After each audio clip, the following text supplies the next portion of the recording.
Thursday. All right. In front of me, I have a final summative assessment paper B of last year. Out of 75, or rather 78. Okay.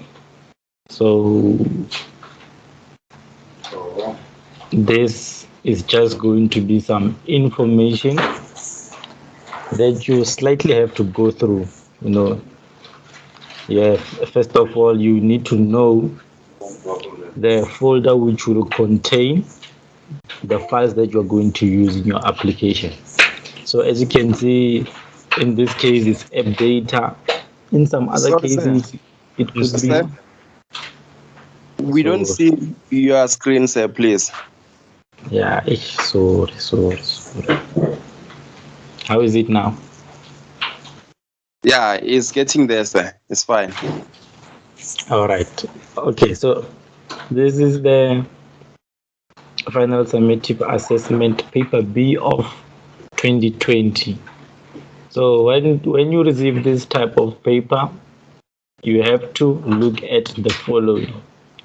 Number one, you have to know what is the name of the folder that will contain the given files. So in this case, it's called app data. In some other cases, it could be application files or app files. It will just depend. But point is, we are going to inform you of the folder which we have given you. So in this case, it's app data. And we are also going to give you a database which will be stored in app data. I don't know where the mic on. It kind of display.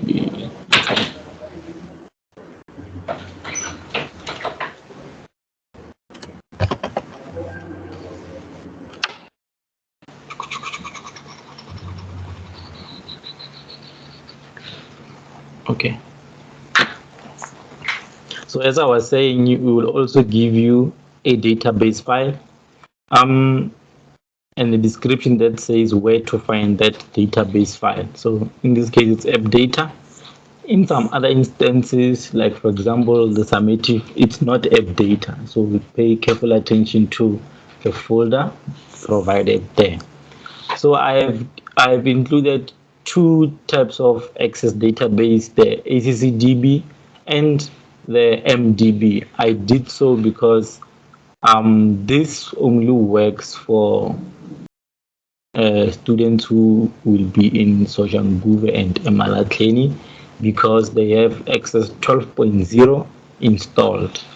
So in Polokwane, we are still using Microsoft Chat 4.0, hence the additional file there of MDB. And then this here are just information about the tables in the database. Yes?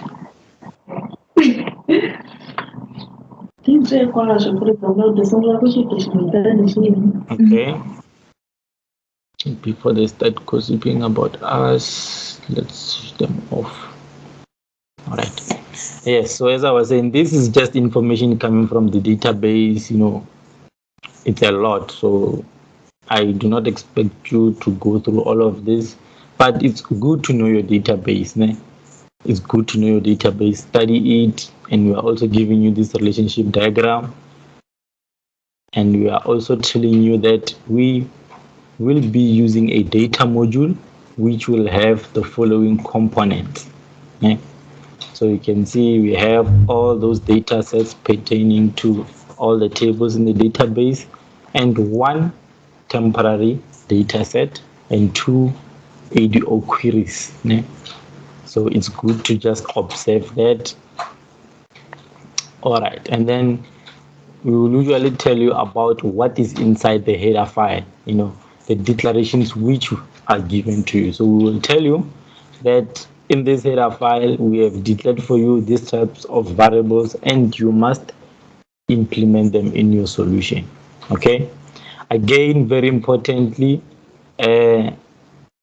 most of you, maybe we did not specify during the formative, but when you submit your code, ladies and gentlemen, if I can get the project up. So when you submit your code, please make sure you also include the header. Like start copying it from void whatever, and then copy everything and submit. Don't just submit the code within the event.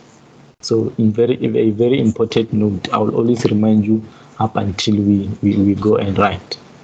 Okay, so question 1, we are not going to do anything on question 1. We did not do a radio group. Okay, so we are not going to touch on question 1 for now. Let's leave it out. So question 2, it's all about a file. I also don't want us to focus on this for now because our main focus is still on the database. So we are going to move straight to question 3. Okay, so this is question 3. This is the screenshot of it, just so that you could see what will happen in question 3 at the end of the day. All right, so question 3, when it starts, it says this question pertains to the use of database and the applicable data module called DMOD and other data access components. And then we have 3.1, which says we must complete the code for the onshore event of TBS question 3. What does this mean? Let's get the project up. I think it's this one. Is it? No, it's not. Where did I save that?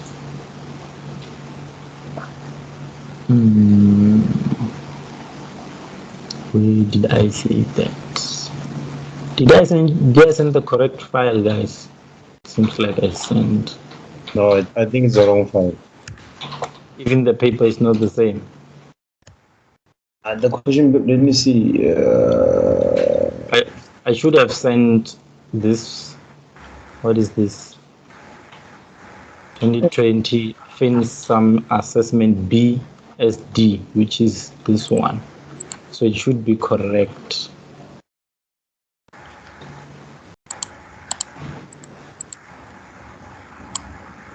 Yeah, no, it should be correct. Even the question paper, yeah, it should be correct. Just quickly confirm if they are corresponding.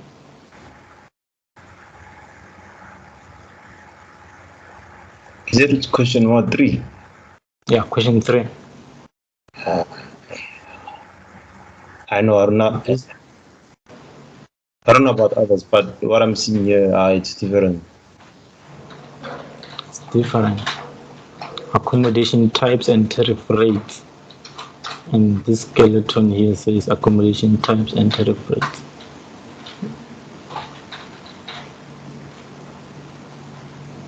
Is it not the same? Let me see the screen. Question 3. Yeah. No, sir, they're different. I know they're different. They're different. Yeah, I know they're different.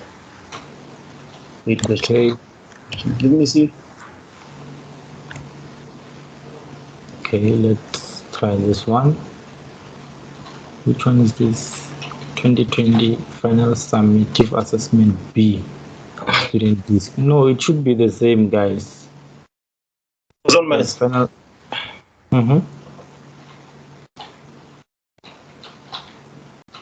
On my side, question 3, it says section C, question 3 and 4. Question 3 is TPS question 3, and then it's Rangers. The table that's showing the grid, it's Rangers. And it's pointed to the first record, which is Jada Harrison. So, so maybe the PDF is the one that's incorrect. Token 5FC. This one is token 6. Yeah, I think the problem is the PDF. The PDF. token 6. Okay, let me just save this one. And then let me give this one to you. Oh, here it is in new folder. Okay. Document TPG. Nope, new folder. Yeah, this one. So let me attach this one. But the skeleton is correct, ne?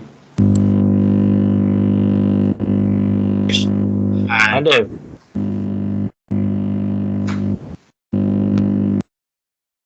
Hadeb, what are you doing there?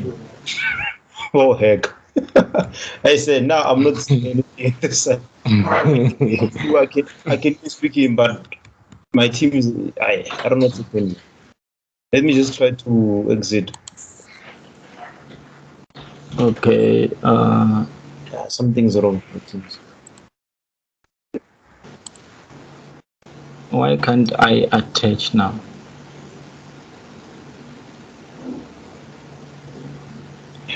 Yeah, my teams. Okay, Hadeb, what did you do? Oh, something's wrong with team. Man, Hadeb. It's logged. I can't even do anything on my side. I can also upload this file. Hey man, Hadeb.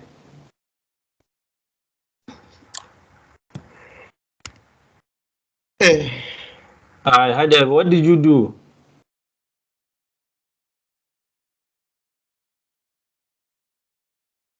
Okay, let me stop sharing, and then let me see if I can add a folder. I still cannot.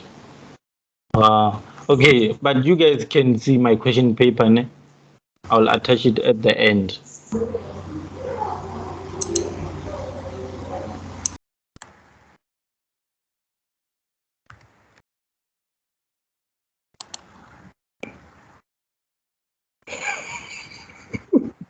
No, Hadeb. Yeah, salute. Salute. But anyway, let's continue. The skeleton I know is correct. So let's quickly, not waste time, complete the code for the onshore event of TAPS question 3. So it's always good whenever you are given a project, guys. I think I need to emphasize this because I saw miracles here in Polokwane. Whenever you receive a project, this is where you need to double click. This file here that says .cpp, the one that has other files within, that is where we are going to code in. So we double click that. Sorry, sir, I lost your screen. I don't know if it's me only now. It's everyone. Fix it, sir. I can see the screen, sir. No, it's not everyone. Hey, so what's happening?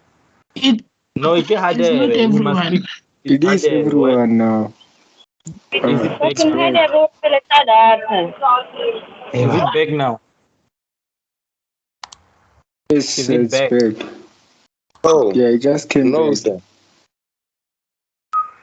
On my side, nothing. Mr. Alpha, please leave and then quickly come back. Quick.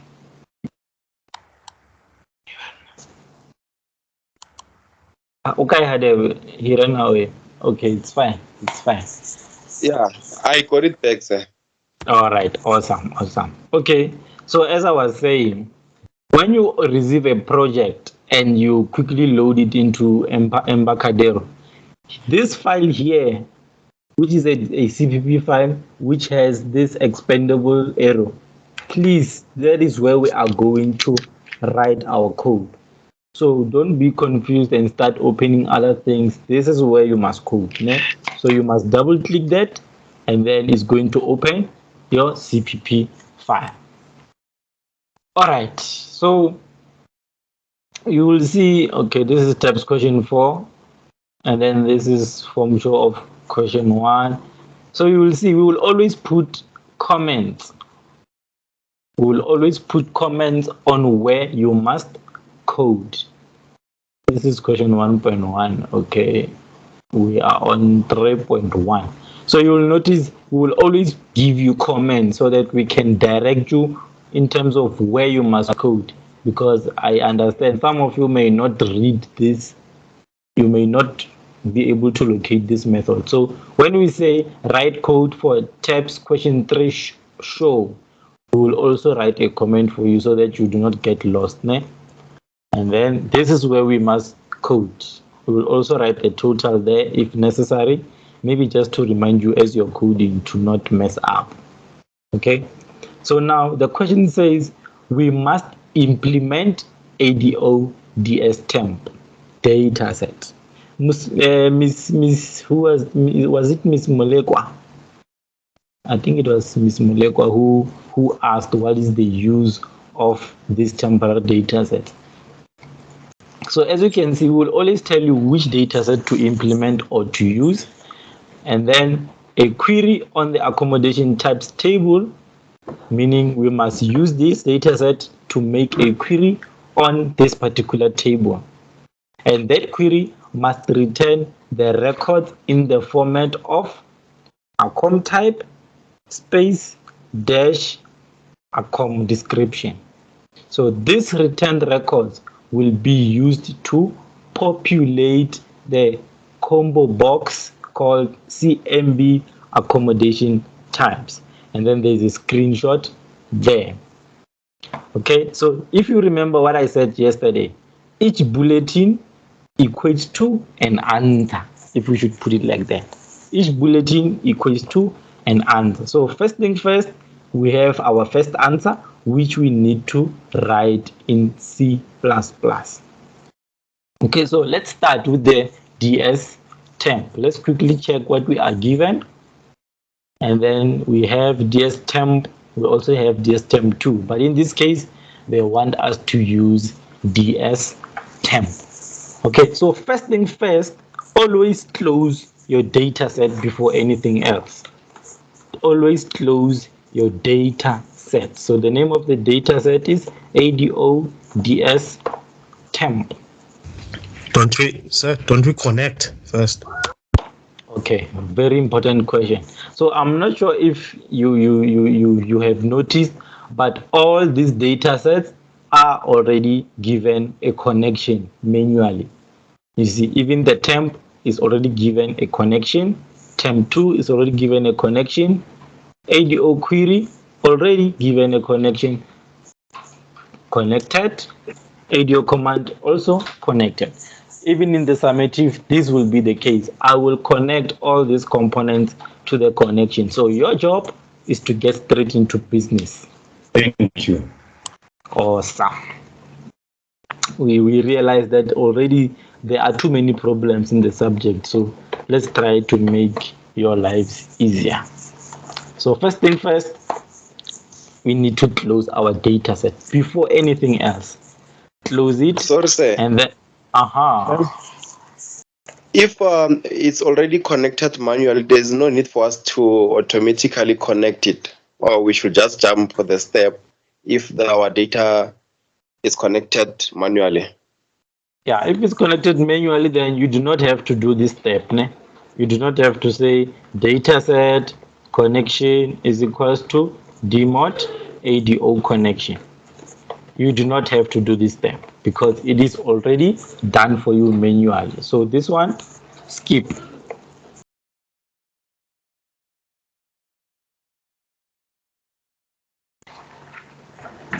Is it clear? Yes, sir. Thank you. All right. So again, the next step that we need to do is to create that query that they are talking about. A query on accommodation types that will do what? That will return the records in this format. Accommodation type concatenated with a dash, concatenated with accommodation description.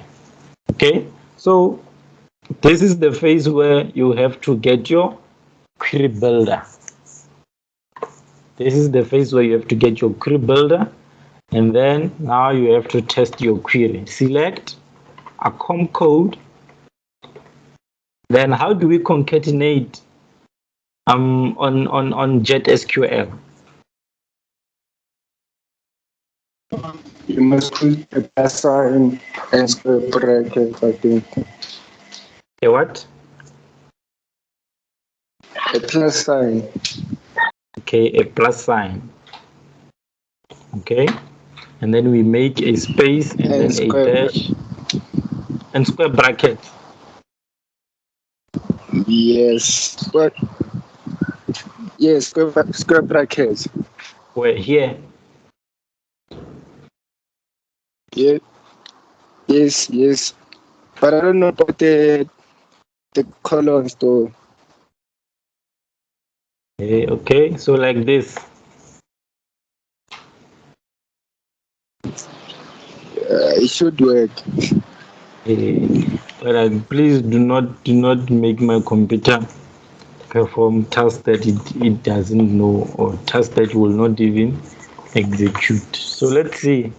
I personally have never seen this before, but it's good to learn new things. Let's see. From accommodation types. Let's see.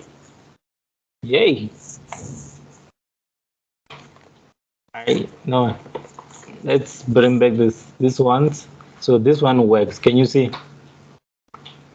This one works. So to concatenate, we still use a plus, and then to hard code other things, we use single quotes. So the reason That one why also works. there. That one, it also works. It just needed double quotes. Oh, okay. Let's see. Inside Yes, inside. double quotes. This is nice. Am I doing it correctly, or we do not need the plus signs? So we need the as. We need the as. So that one is changing the column. It won't work. So it's changing the column. It's adding a column. Sir? Hello. Now I'm lost, guys. No, it's adding a column. So it will not work. So I need to do this. Yes. Okay, but it still doesn't want to execute. Don't we use the square brackets for the column aliases only? Yes. Yes, only for the column aliases. Sir, Hello. sir, I'm confused. What are we looking for actually right now? Okay. The question says we must use this temporary data set and write a query on this particular table called accommodation types. This query must return the records in the format of accom type dash accom description, meaning they want us to concatenate the accommodation type and the accommodation description, but separated by a dash. Hence, you can see on the screenshot there, it's BA3 dash bungalow. I don't know what's that. Bungalow. Yes, but that is what they want us to do. So whatever that we are going to select must be concatenated to form one word.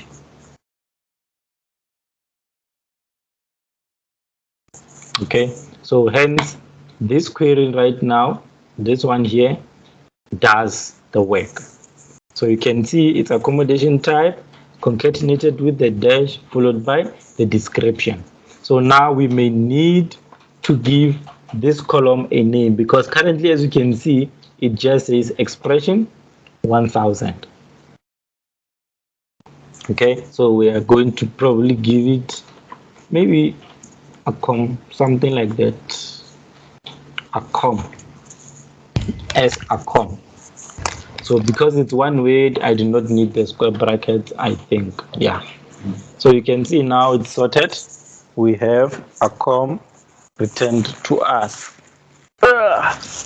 Sir, Hello. if I forget to give it that column name, will I have an issue?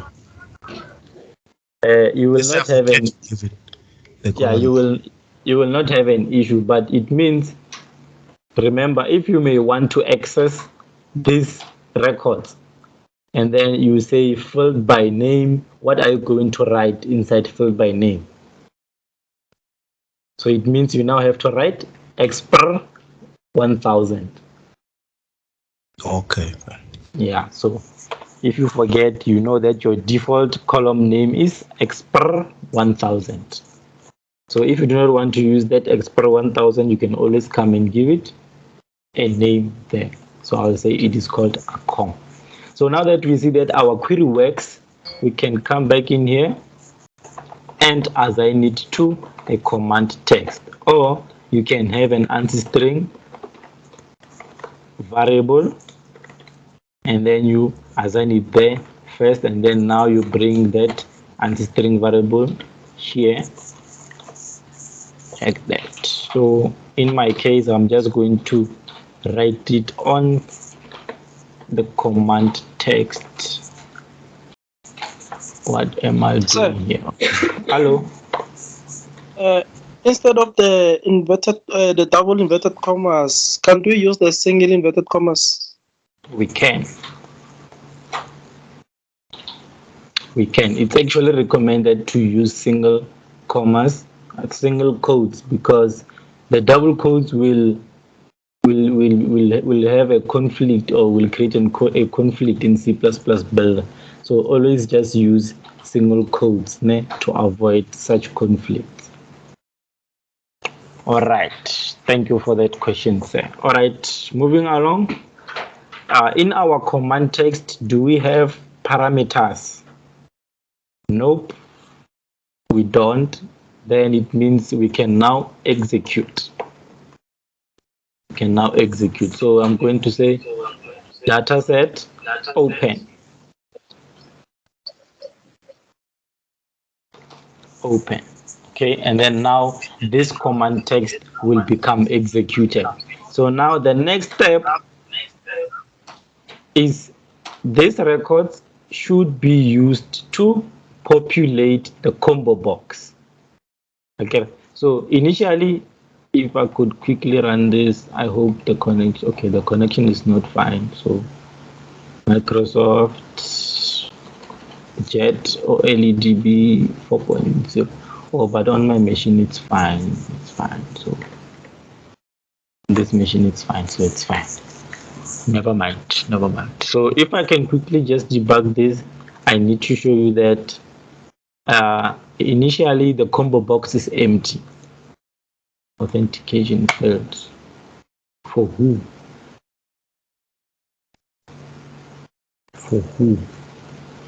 Okay, let's bring back the connection and quickly just check. Authentication failed for who?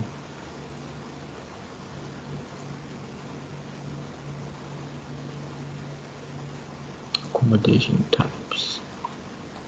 Okay.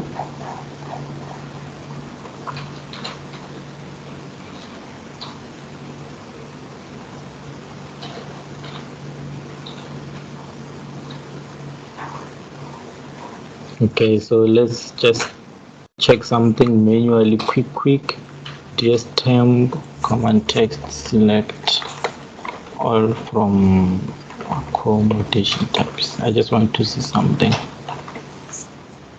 Accommodation types, run, authentication failed.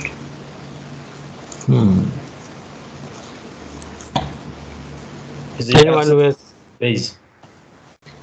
Pardon? Is it accessing the database? Yes. Yes, it is accessing the database, this database. So maybe there's a problem there.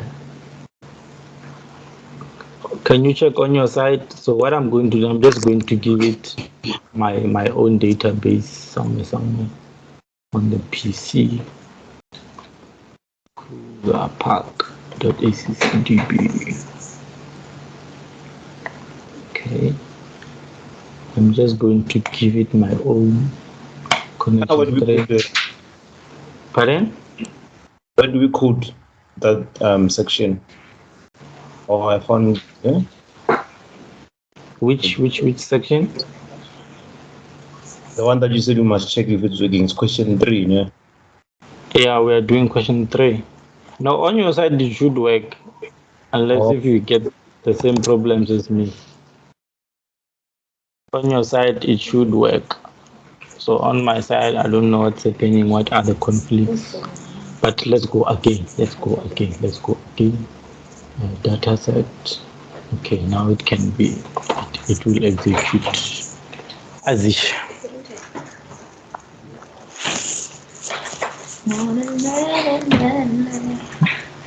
Okay, so now it's running.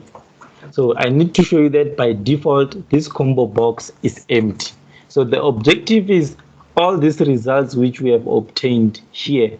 You see all these results. We need to add them to this combo box. So by default, it's empty.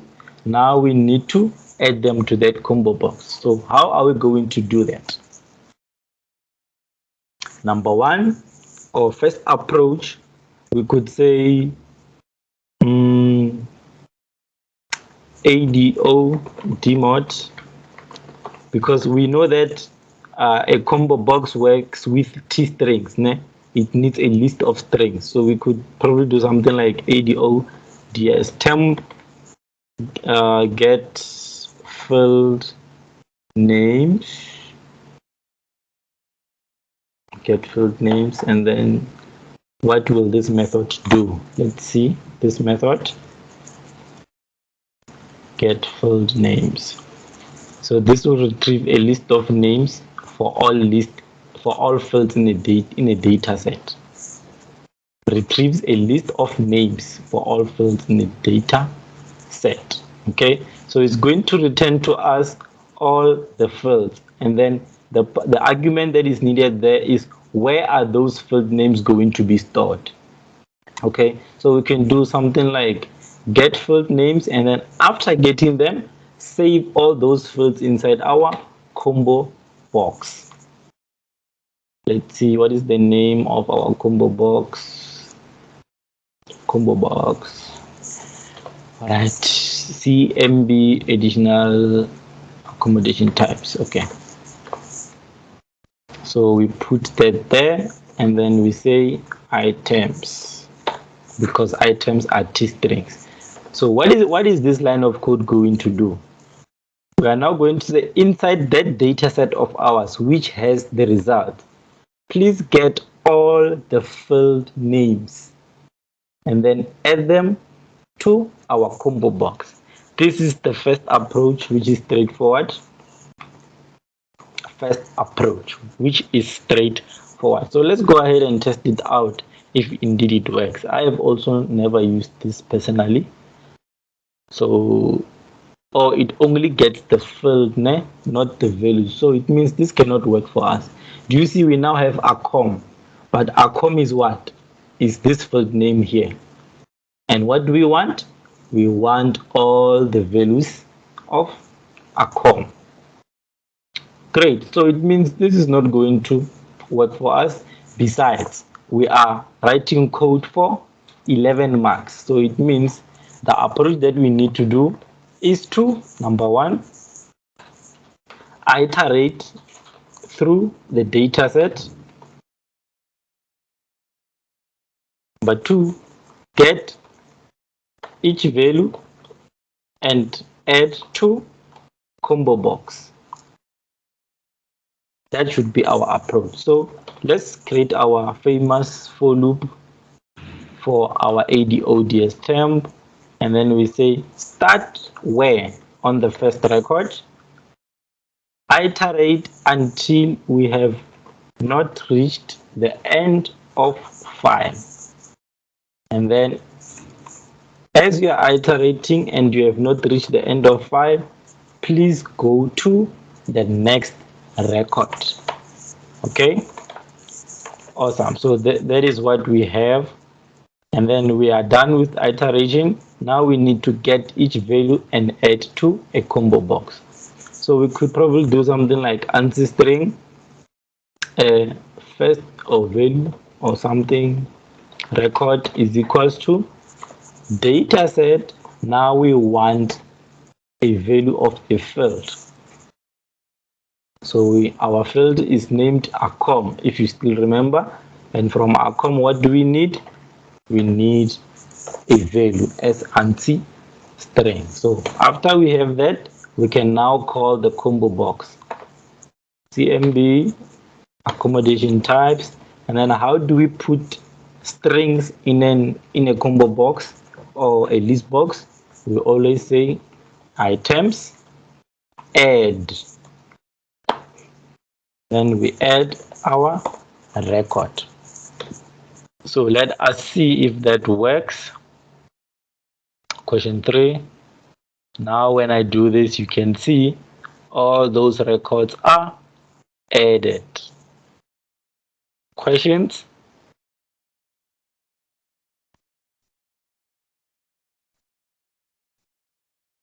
View the code, please, sir.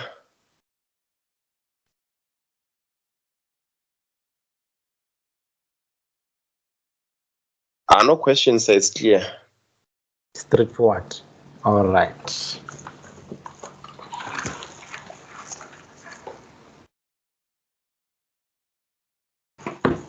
Okay, and then now let's proceed. So another bulletin that says, okay, populate the combo box with the records of the query. We have done that. And then now they are saying implement ADODS temp 2 dataset and set up a query that will list all the records and all the fields from tariff rates table. Do you now see? This is temp 2, this is temp 1, each performing a separate query. So please pay attention to this. If they tell you to implement ADODS temp 2 and when you implement ADO use query 1, the whole question becomes wrong. So please pay careful attention to such wording and formulation of questions. Okay, so now we must head over to ADODS temp 2 to do something else. So as always, we have to start by closing it. And then next thing, we must write a query that will list all the records and all the fields from tariff rates table. Okay, so this is just going to be temp 2. I'm going to make a mistake here, so let me do this temp 2, and then command text is now equals to select all from tariff rates, and then that's just about it. So there are no parameters there, so we can go ahead and open the data set. Open the data set. Okay, and then at this stage, no filtering of records is required. This will be done in question 3.2. Okay, and then set the settings of the DB grid to display the results of tariff rates query record. So now this query that we have executed here, those records or results should be displayed inside this database grid. All right, so now to do that, it means we have to get a data source because the DB grid cannot communicate directly with the data set. Therefore, we need to introduce the middleman, who is the data source. So we are going to say dmod data source temp 2. Okay, they should always be aligned. ADS temp 2, data source temp 2, temp 1, source temp 1. So they should always communicate. The names should always be aligned. So we are going to say this data source should get the data set from above, which we have just executed. So here we're going to have ds temp 2. And then now we can say database grid, get the data source from the source which we defined above, which is dmod ds temp 2. So now if we execute this, we should be able to see the results displaying. Wonderful, wonderful, wonderful. Questions? Let me show the Sir. code. Yes, sir. So what happens if you do not write the code to display the data in the database grid and you just do it the other way around there? And then you will lose these 2 marks. But it's connected, sir, and it displays the data. No, the data is just stored inside our data set. It is not being displayed. It is just there. It is just there. Somewhere in the data set, it is there. So can you see it's not going to be displayed?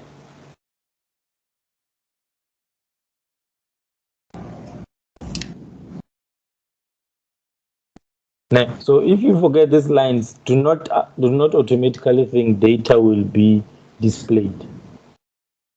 Okay. All right. So these 2 lines, 2 marks, ne? This is 2 marks. 2 marks. Sam? Hello? The difference between you see on our data set term 2, we got a text using a select and then use the hyphen and a file from and then where and then the tariff. So I want to understand the difference between this line and the one on the IDOS temp 1. On temp actually, not temp 1. What's the difference between the two? Okay, remember this is a query, ne? This is a query, an SQL query. So the difference, I'm not sure if I get your question, but the difference is this one is selecting everything. This one is selecting everything from this table. This one is selecting the accommodation code. After selecting that accommodation code, it concatenates a dash on top of the accommodation code. And then still it further goes and concatenates the accommodation description. So even here we could have said select all, but now it means after doing that, we have to come in C++, access each field, concatenate a dash, and then later on add to the combo box, which will still be fine if that is how you did it. But the question said that the records must be returned in the format of accommodation type dash accommodation description. While on the other part, they just say select everything and then display it inside the DB grid.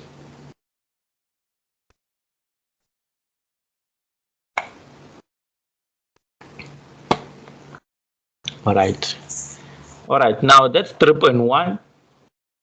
Wow. And then you get your 11 marks. Is that so?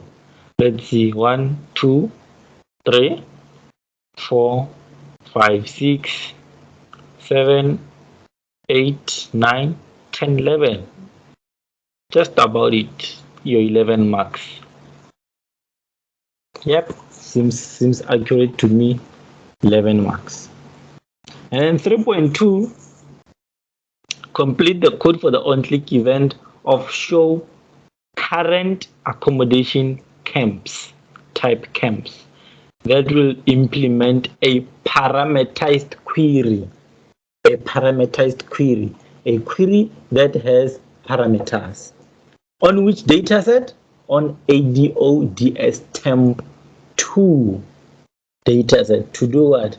To filter the records based on the selected item in the combo box. So what are we going to do now? We are going to say whatever that is selected here, anything that we are going to choose on that combo box. For example, when we say BBD2V3, it should go and create a query that will select everything from tariffs where the accommodation type is equals to this accommodation type which we would have selected there. Awesome. So we can test it in here to say select all from tariff rates where let's just look at the table where accommodation type is equals to B or whatever, GA4.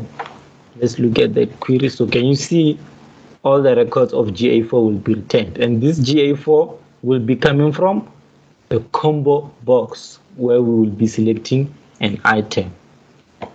But now the question said we must use a parameterized query. Please do not forget this, guys. A parameterized query.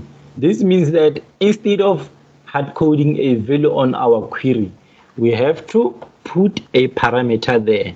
So I'll write AT for accommodation type, and then I'll go to the parameters there.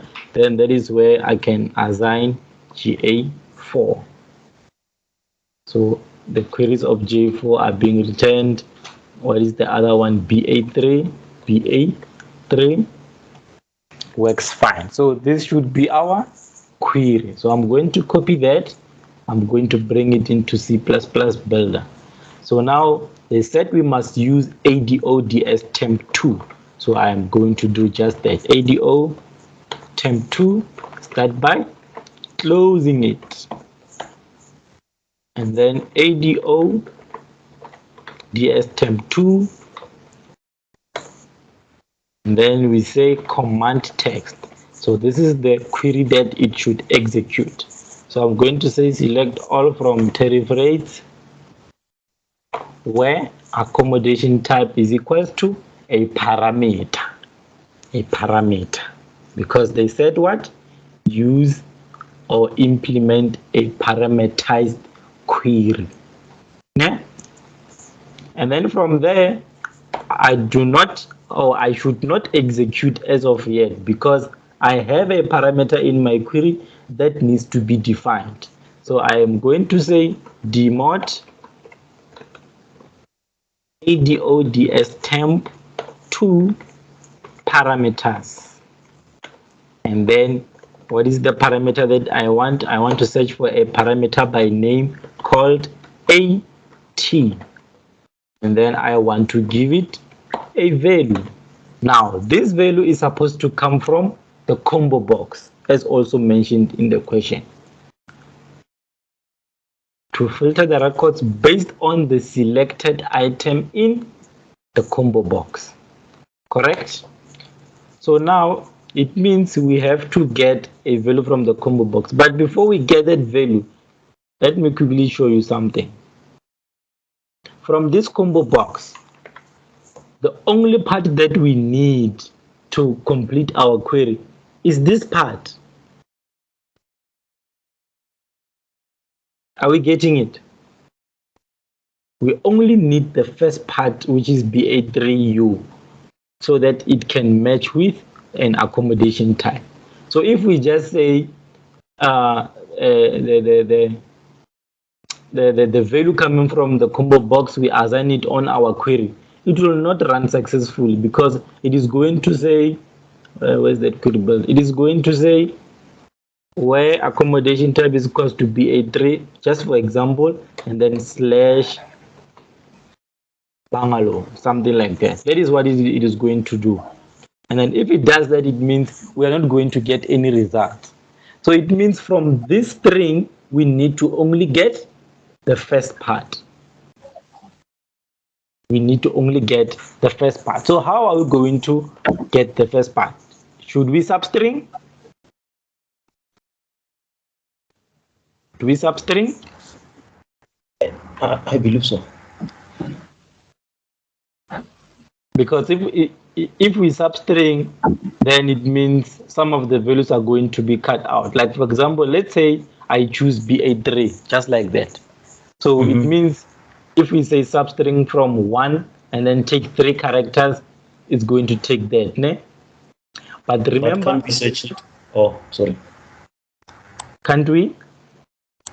No, you were asking how we're gonna do it. So if you're saying if you're gonna substring based on the outcomes A and B, so we have to search for that delimiter from, because remember if it's gonna hold a string, and then we're going to look for that position of a dash, and then extract what's on the left, and then trim the value. Awesome. That is the most complete answer. Okay, so it means if we just says whatever text that comes from the combo box substring 1 to 3, it will only cater for accommodation types which only have three characters. And you can see there are some which have 5, some has 6, 7. You see, so substring 1 to 3 will not cater for all of them. So now the gentleman is suggesting that we go back to learning outcome A and B. We do something like this. So we want to get a text from accommodation type coming from the combo box. So we are going to say CMB. This thing is still running. Okay, so we are going to say CMB accommodation types, and then you can do your items, and then your strings, and then you do your item index there. I personally do not like that. So since it's a combo box, it also has the text property. So I can just say text. Okay, so now at this point, I have something like BA3 dash Bungalow or whatever that is. So at this point, this is what I have. But now to complete my query, I only need what's on the left. So the gentleman is suggesting that we do something like position is equals to a type dot find dot pause, and then we want to look for a dash. And then from there, we can now say a type, or maybe let's create a new variable. Final a type is equals to a type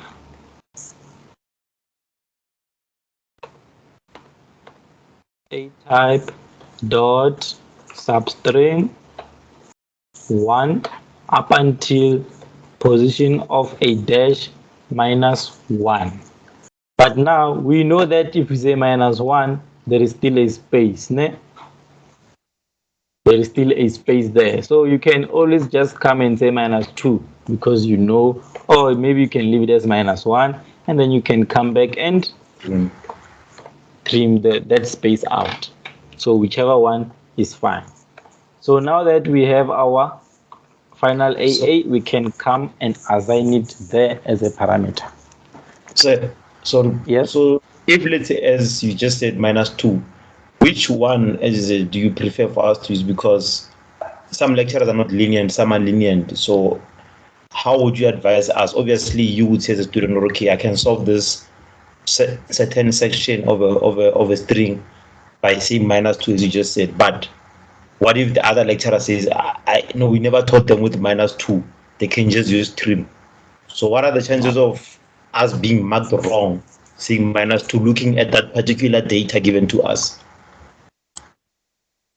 Okay, so I would say, to be on the safe side, let's use trim, because minus 2, it may seem incorrect even though it's correct. So maybe let's stick to trim. Okay. Since we know the purpose of trim. Okay. So this is how we can get the first part on this particular string. Yes, sir. How do we use the trim left and trim right? Because at most I say that you only use trim. Okay, so trim left will try to remove a space if it's there on the left hand side of your string. I get on the left. And then trim right will remove a space that comes on the right. So the reason why we just normally use trim is for it to just cater for both sides.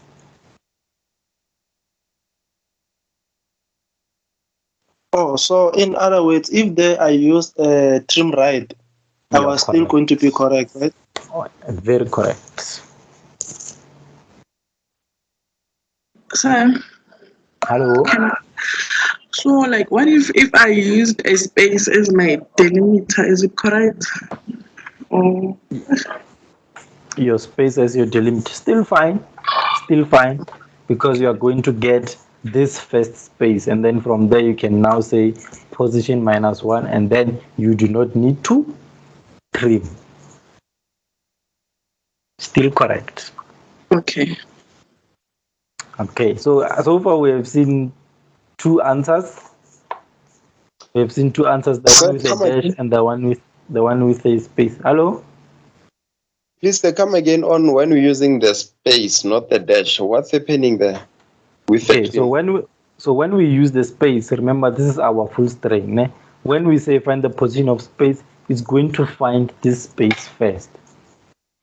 And then now we can substring from 1 and then take 3 characters take 4 characters -1, meaning minus the space. Therefore, there is no need for us to trim because we would exactly have these 3 characters.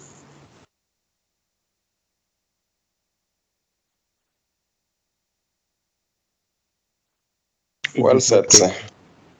Oh, okay, awesome. So we have two solutions currently, the one of dash and the one of space. But now I can also present to you the third solution using our famous get filled by number. Get filled by number. So we could do something like,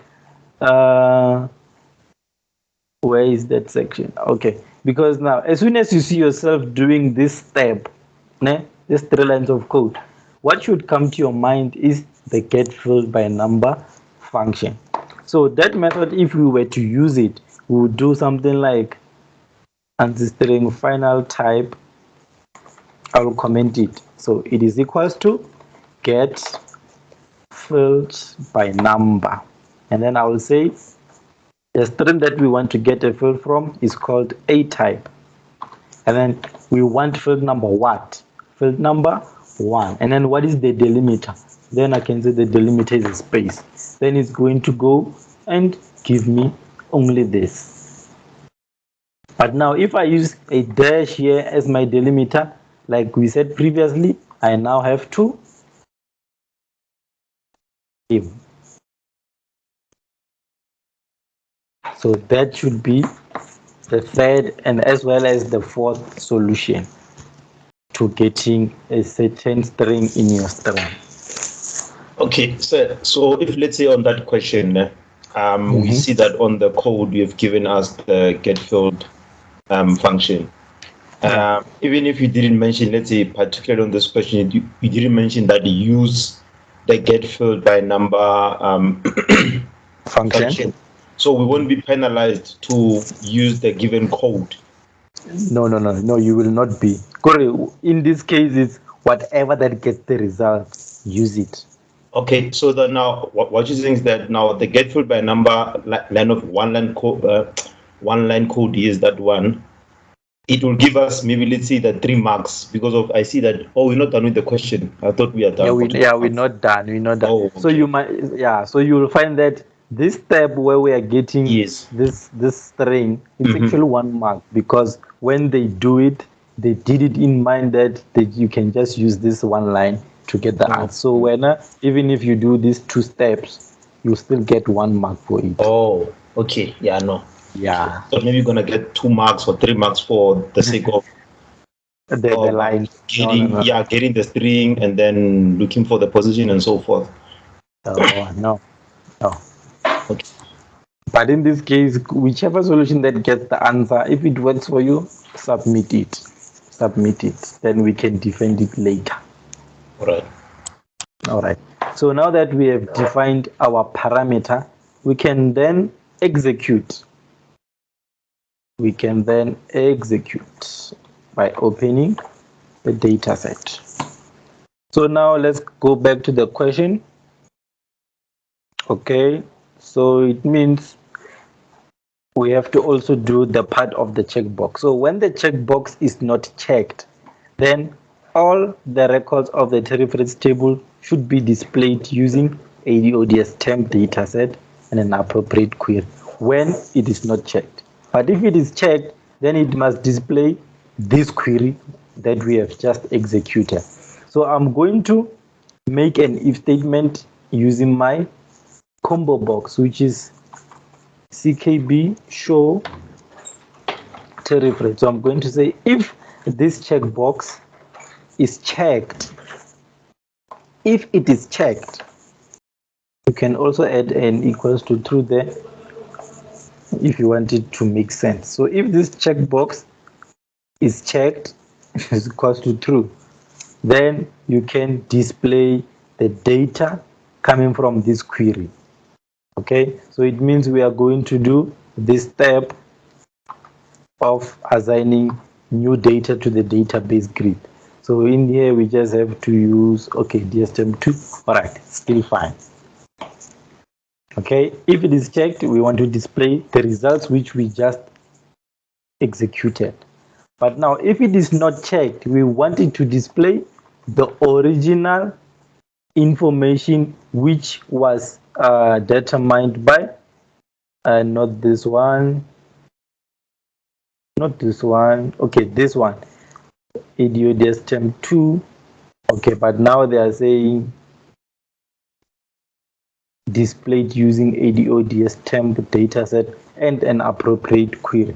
So it means now if this thing is not checked, we have to make another query and then using the dstemp. So we are going to say dstemp, start by closing it, and then dmod ADO-TEMP command text. So this one should return all the records exactly as they were. Select all from tariff rates. And then finally, we open it. Open it, and then finally, we hook up the results to the database grid. So I just have to change temp there, and then temp there. And then that should do the trick. So let's quickly debug this. Screen zoom, and then let's go ahead and choose whichever, and then let's check. Okay, let's choose another. Let's check. Let's choose the one that returns more records. So what's in the paper? BD2. Okay, let's go and try with BD2. BD2. Let's see BD2, and then let's check it, and then you can see only the results of BD2 are displayed. BD2MZ. You see, it's working perfectly. So if we had forgotten to trim, we will not get any results there. Okay, so now another important thing is when I uncheck this, you will notice that it goes back to displaying all the information from tariffs, and then when I check it, it filters according to what is selected. I uncheck it, it goes back to run the select all statement. That is because of this if statement here. We said if this thing is checked, then it must display results coming from this query, hence dstemp2 ADO-dstemp2. But if the user unchecks it, then it must just display all the information from tariff rates. Questions? So can you please go to the question paper? I just want to look at the way it was asked.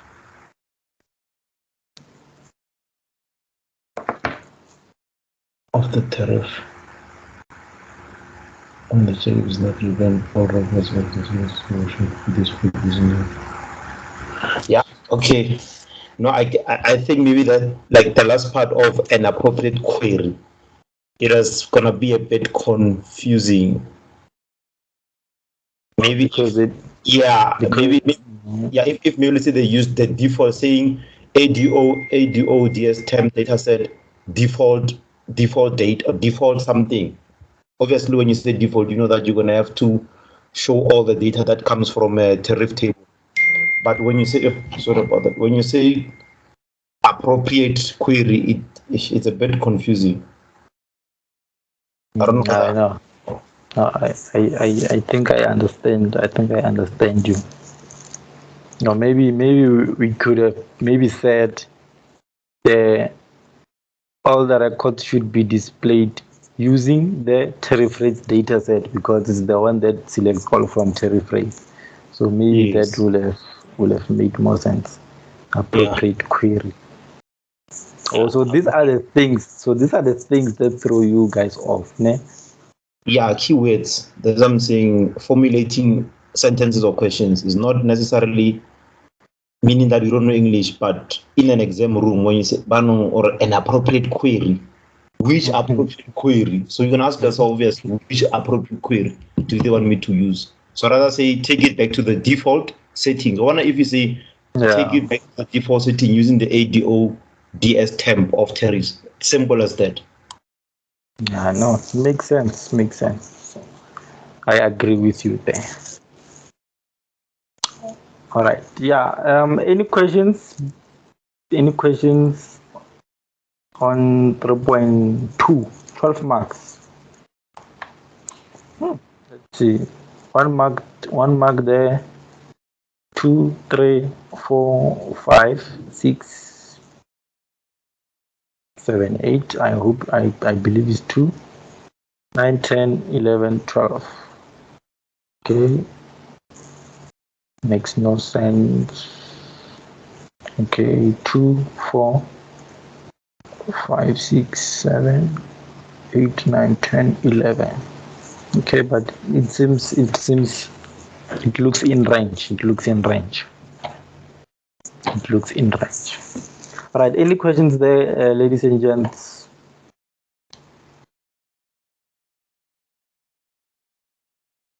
No questions. Okay, let's quickly finish up on 3.3. Complete the code for the 4 events for the navigation button at the bottom of the tab sheet that will allow the user to navigate the dataset used to display tariff rates in the DB grid. To navigate the dataset that was used to display tariff rates in the DB grid. All right. Let's quickly just recap on something. ADODS term 2. Okay. And then now we came back and we modified it. All right. So let me ask you guys. In this 4 events, we have to use a data set.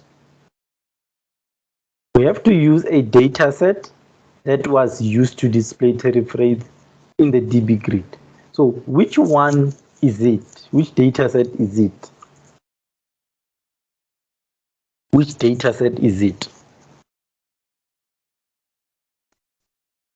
Is it ADODS temp or is it ADODS temp 2?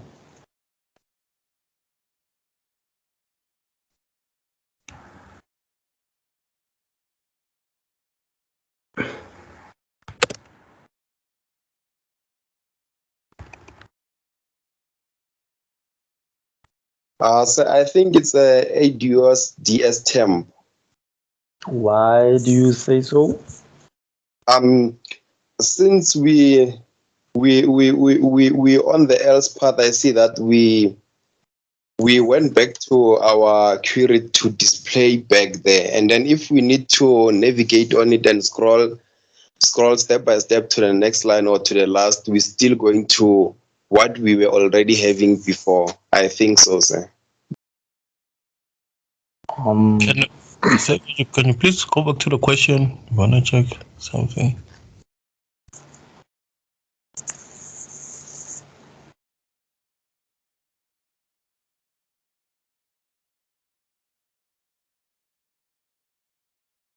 Okay, can you please go back to the code?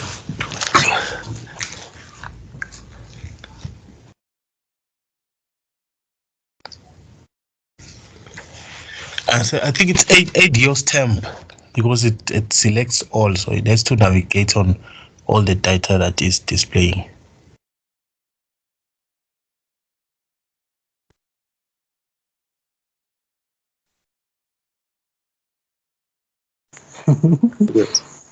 Sam, Yes. if we can check on our first question that we got, it does we displayed the DB grid using the ADUS temp 2. So I think we can use ADUS temp 2 because it's the thing that we concatenated our data into the table. So it will be able to navigate through using the DS2 temp 2. Okay. Interesting answers. Interesting answers.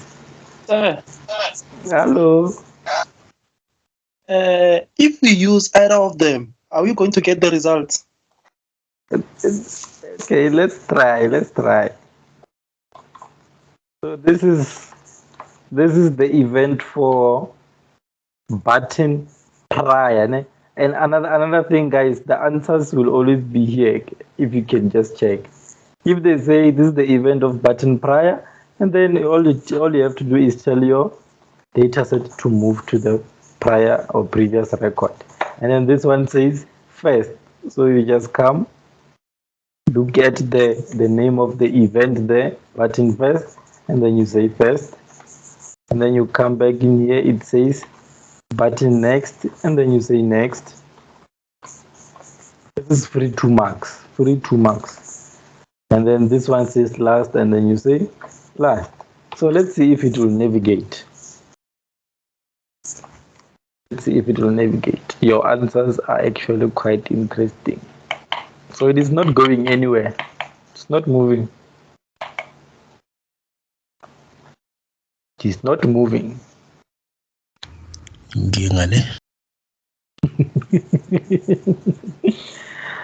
Those are not. No, listen, guys, listen. It will move. It will move, but it will only move when we have applied that other ADODS temp to this database grid. Again, so now if I check and uncheck, it will now move. Can you see? It will now move because the ADODS temp displayed information after the checking and the unchecking process. But this other one here, the one at the top, DS temp 2, is it temp 2 or DS temp? This can move as long as this part is not done. Okay. So the question here is it's actually vague if we are being honest. It's vague. So if we have that, I'll comment that you'll see this one will only move as long as we do not do the checking and the unchecking process, which is question 3.2, which is question 3.2. Okay, so prior. So does it mean any time you are correct? Yeah, for this case, if I was the student, I can build my case there to say no, you did not specify which one I should use. So if I use this one, it moves before this event. If I use that one, it will move after that event. So these are some of the things that you complain about, and I understand your point. So let's go. I forgot to comment that one out. So let's comment this one, and you will see now it will move before we do the checking process. So now if we do that, it's able to move. It's able to move. But as soon as we go and check that and uncheck, the information that is now being displayed here, it is no longer coming from ADODS temp 2. Rather, it's coming from ADODS temp. So even if we navigate, we will not see the cursor moving because these buttons are hooked up on ADODS temp 2. but the current information that is displayed in the table is in ADODS temp. So I think here you may have a case. Here you may have a case.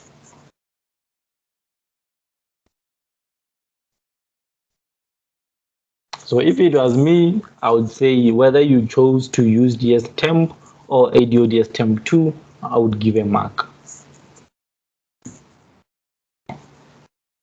Unless maybe there was some other English in the question, allow the user to navigate the data set used to display tariff rates. But now there are two data sets which displayed tariff rates. There were two data sets. This is the first one, temp 2, and then later on we modified sorry, this was, oh no, actually I think they are correct. Temp 2 to set up a query that will select all. That is temp 2. Oh, but now we also modified temp 2 to perform a parameterized query. And then they now said we must go back to DS temp. Yeah, so you would have a case there. You would have a case there, ladies and gents. You will have a case. Okay, so it's Then, sir, uh-huh. due to confusion, what if I write both the temp and the temp 2 and then I don't highlight any?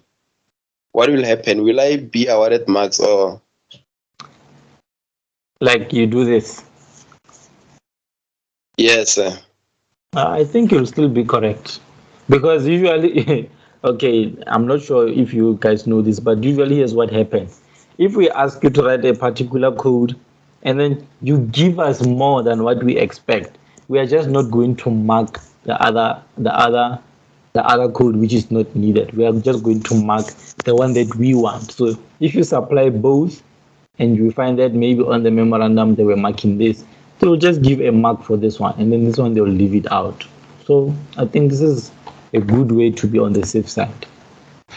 Okay, so since you are the one who's going to set the paper, please don't confuse us. I will not. I did not. I did not. I did not. All right. Yeah. Hello. It's not like on formative, sir. Please don't confuse us again. I must not do what? You must not confuse us like you did on formative, sir. Yo. What was the confusion?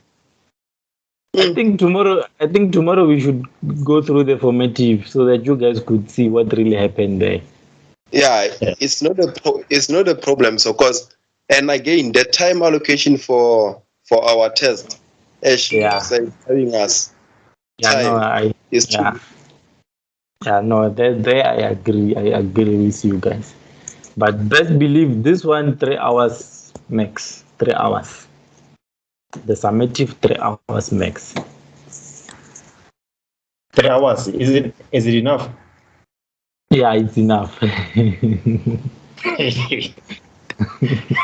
You need how long? 4 hours. Just make it 4 hours. If you're not done within between 3 hours, you still have an hour. Make it 4 hours so that we can have some extra.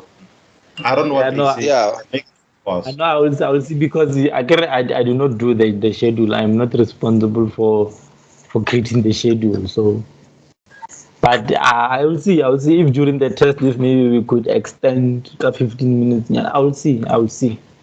Yeah, so remember one question can take 30 minutes to find the errors there. So and then there's 10 questions and the problems. No, I'm noting your concerns down, guys. We'll see. But I'm not responsible for the schedule. Whatever they give me, if they say it's 3 hours, it means the maximum I can extend the time. It's about 15 minutes or so. Because it means maybe the other group has to come in or stuff like that. Can you please share the question paper, also the code?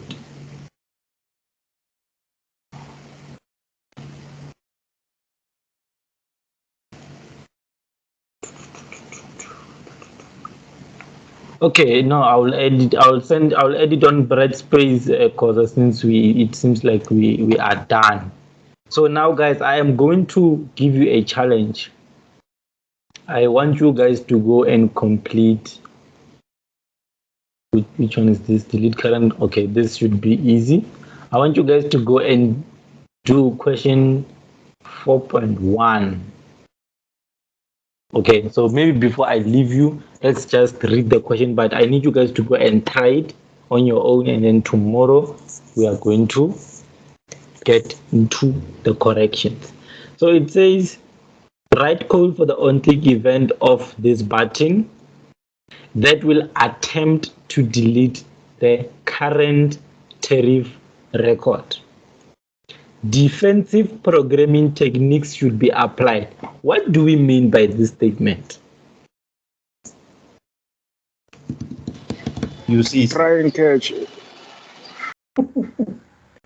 Mr. Kulan already wants to complain. Hey, no, he's in try and catch. That's what I'm saying, such defensive. Yeah, okay. Now you just want everything ended on a silver plate. So you want us to say use try and catch. That's what you want us to say. Use try and catch. No, you can say exception handling.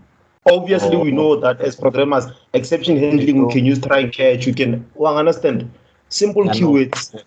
Yeah, man. I know Yeah, I told you I'm an analyst. I know that is all right. All right. Okay.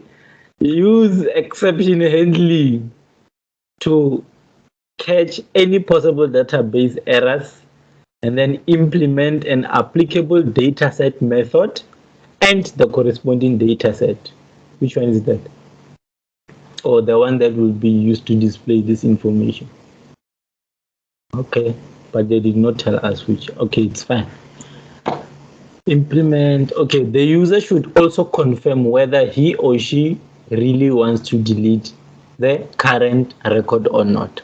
Appropriate messages should be displayed to the user. So guys, if they're saying a user should confirm, it means what type of message are we supposed to use? Are you sure? A message dialogue, sir. Yeah, a message dialogue. Ne? Arekwe, Mr. Kunwan. Arekwe. Analyze. Where the user should also confirm whether he or she really want to delete the current record or not. Appropriate message should be, in my case, if they say the user should also confirm whether he or she, it means you need to have some form of a parking, what do they call this, an option. Because if you say you need to confirm whether he or she really wants to, it means you have two options. Do you want to delete? Yes or no? And you can only get that using a message dialogue, ne? Okay, so it means you want to okay fella. Because imagine like it's like those like kind of these but like when you say close or delete something, it says do you want to delete? Yes or no. So yeah, I don't know what you should have yes or no. Or you can use that. Okay. No, it's fine. I didn't know that message. What show message? Are you gonna use show message or no, the other one? Oh, I don't know it. Oh, okay. Message dialogue. Right. Okay, now did you analyze all of this? Are you okay with all of this? I am personally not okay. There's something that's missing there. Let me just quickly double check. No, everything is fine. Okay, it's not fine, but it's fine. In a way, it's fine because if you closely look at this, they did not mention what data set you should use.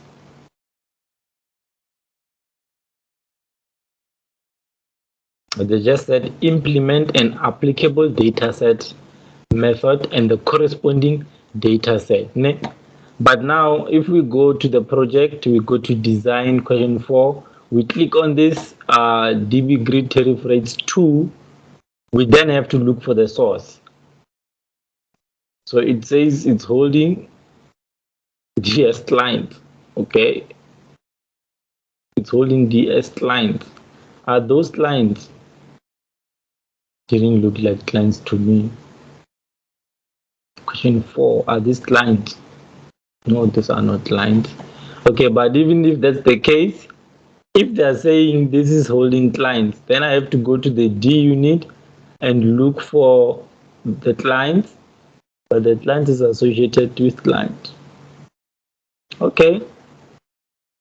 But anyway, the trick to achieving this is you need to know what is the label written there. So there they've written they've written tariff rate. Tariff rate. So it means the applicable data set should be ADO tariffs. ADO tariffs. Because that's the information that is being displayed in this particular screenshot. This is a tariff rate table in information. So it means the applicable data set should be ADO-DS tariffs. So here you're going to delete. So before you delete, you're going to ask the user for confirmation, and you must also use exception handling. Okay, so but Mr. Gunan, is there still a necessity of using or of saying use exception handling while we have already described what this means? Isn't it that now you know? So thing is it's even if now we have went through this question, this term, defensive programming, but what is it that we are mostly exposed to, which is exception handling, or DSO, or even in C++? I understand, as that other guy said, try and catch, it's exception handling, unless so new keywords at this time, it won't help us. And no, it's noted. I just wanted to confirm. All right. So 4.2, this should be increased base rate per camp. And then in brackets, they're saying SQL DML statement. So it means that you're going to write a query. Ne? And then this query must be parameterized. And then which component should we use? ADO use query 1. And as well as what? An input box where the user is to supply the accommodation type code.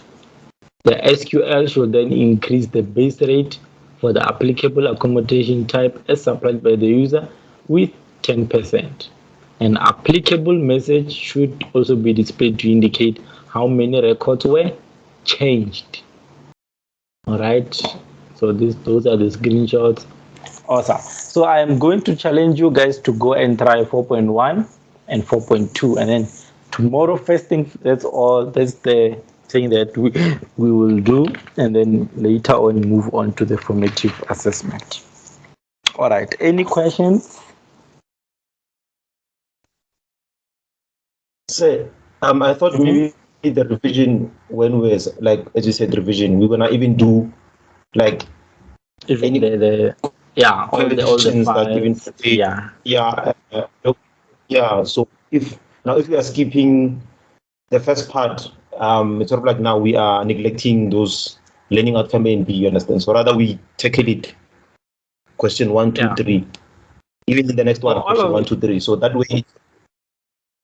I agree. It was just that we are still coming fresh from the database part. So I just wanted us to train a little bit on this paper, and then as we move along, that will be the procedure. We get a question paper and the files, and then we start it from question 1, and then we do question 2, and then we do question 3, and then next paper, same process. Okay, great. Yeah. All right, any other questions, guys? Okay, can I stop the recording now? 1 hour, 33 minutes.